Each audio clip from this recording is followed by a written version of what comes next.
butas daw ang puso ng daddy mo. Sabi ng doktor, traidor daw ang sakit sa puso, kaya hindi ka agad nakita. May komplikasyon na rin ang ibang mga organs niya. May taning na ang buhay ng daddy mo.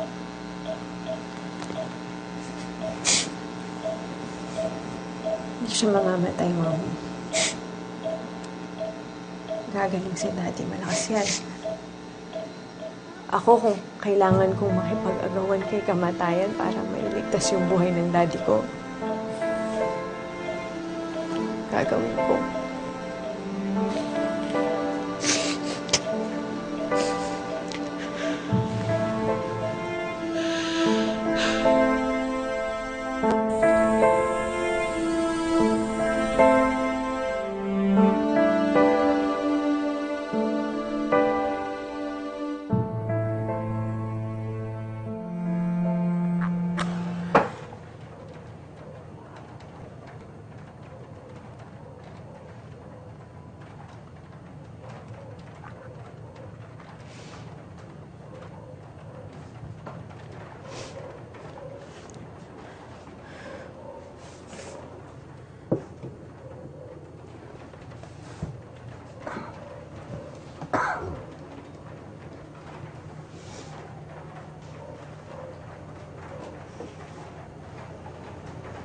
Nak,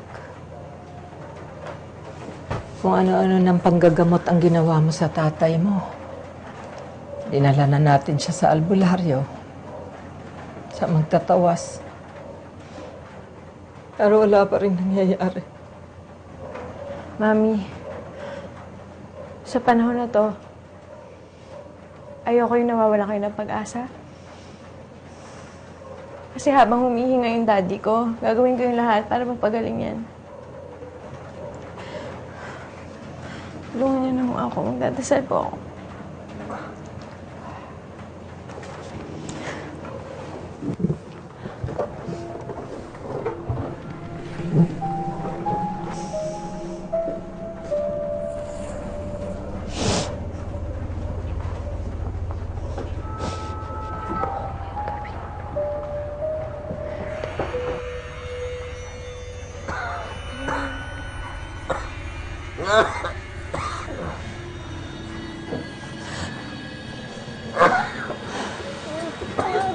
Nick.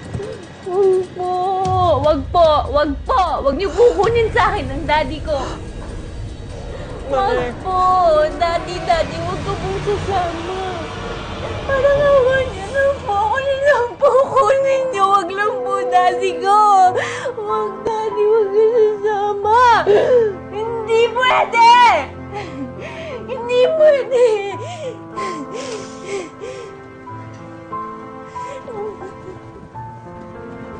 God!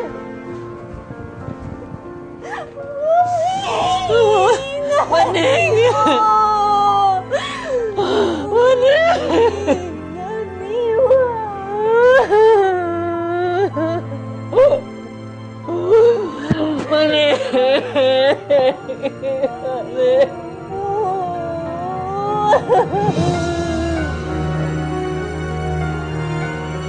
Magmula nang sumakabilang buhay ang amain ni Marivic na si Manny, ay naging mahina na rin si Nanay Iska. Dadamdamin niya ng gusto ang pagkawala ng asawa, kaya naman magkakaroon ito ng kung tawagin ay mild stroke. Dahil dito, mapipilitan na rin tumigil sa pag-aaral si Marivic para alagaan ang may sakit niyang Nanay Iska. Baka pwede po akong makahiram ng konting pera lang po. Kasi si Mami po wala na po kaming pambili ng maintenance niya.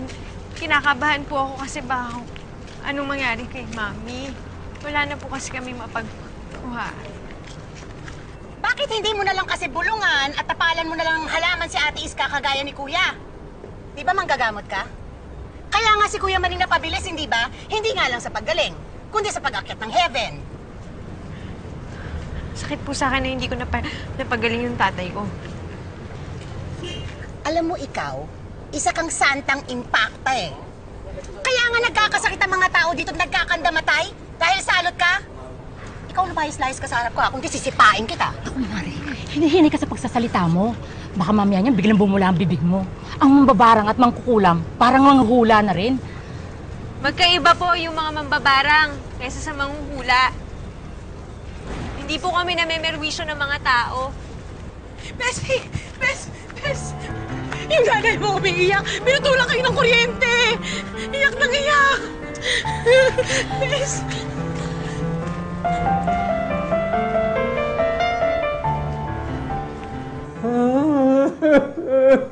Mami, tama na po yan. Mami, tama na po. Baka kung ano pa pong mangyari sa inyo. Ayoko pong matulad kayo kay Daddy. Mami, okay lang po yan. Oy, Bes, paano hindi iiyak ang nanay mo? TV na nga lang, di ba, nawala pa. Ito the highest level naman kasi ang kasamaan ng ugali ng mga kamag-anak nyo eh. Bes, sa'yo, sa probinsya, patira mo na yun. Oo! Ano ka ba? Hindi ko gawain yun, no? Bahala na yung Diyos sa kanila.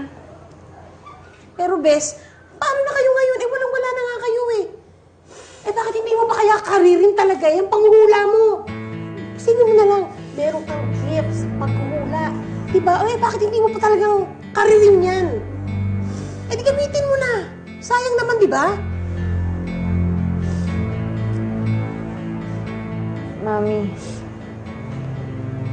Mami, ano po sa palagay niyo?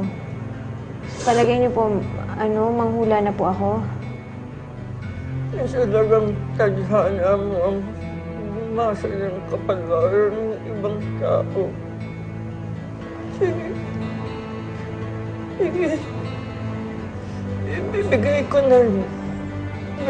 Bendisyon ko.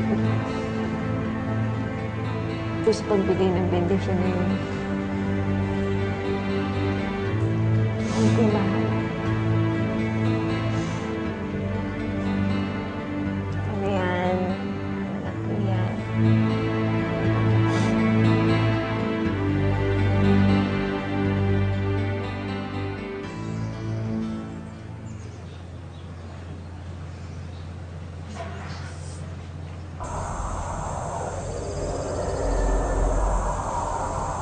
Nababasa ko isip mo. Pinagdududahan mo ako. Pero hindi lang ako, pati asawa mo. May babae ba? Tama ka. Ang galing mo.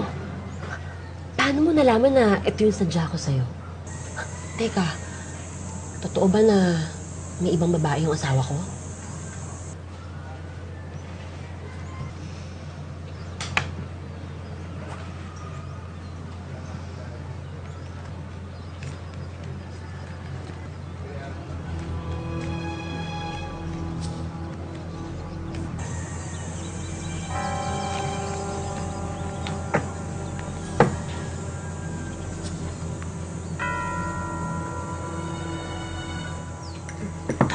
Tapos cut. Tapos ihip mong gano'n. Ay, sorry. Sorry, session na talaga. Na-excite lang ako talaga. Ano na, parang i-assistant ka na. Sige, misis. Katok, cut, tapos hipan niyo po.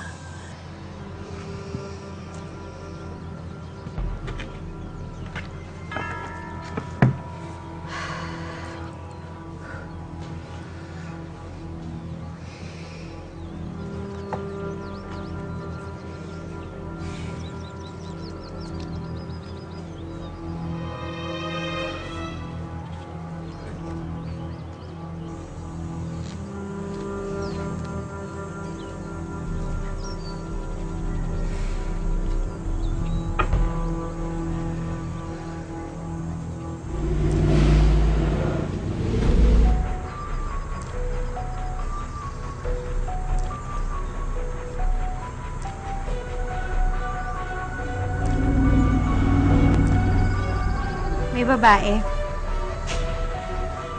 Mahaba buhok. Medyo may kapayatan ng katawan. Maganda siya. May nakikita din akong number eh. 2 at 0, 20. Yun po siguro yung edad ng babae. At mukhang matagal na po yung relasyon nila ng mister niyo. Dito naman po, nakikita ko may bahay. Medyo moderno, hindi naman siya kalakihan. Pero meron siyang berdeng gate. Tapos 1 at 0. Ito yung address ng bahay. Ha? Saan? Kaya mo ba akong tulungan kung dalhin mo ko sa eksaktong address na yan?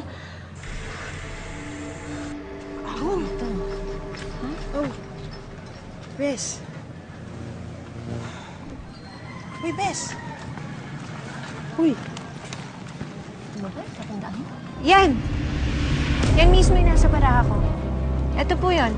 Berde po. Ayun o, 10. Uy, nga, Bes. Ayan. Ay! Ay! Hoy! Tarantado ka, ha? Alam mo ka mo? Teka lang. Sinabi mo nga ba? Hayop ka! Dali! Ang kapal mo! Ay, sinasabi ko sa'yo eh. Pero Bes, yung sinabi mong matangkad, payat, tapos maputi, mahaba mo, iyon na yun ang galing mo. Nakatulong ba ako? Eh, siguro naman nakatulong ka naman. Sandali, paano mo nalaman? Paano mo ko natunton? Eh, kanino pa? Doon sa manghuhula ko! Hoy! Bes! Manuel! Buti na lang talaga. Hindi tayo nabaril, no? Ay, naku, sinabi mo Eh, pa. akalain mo, Army pala yung asawa ng babae nagpahula sa'yo. Ay, naku, delikado talaga ang pagiging manghuhula, Bes.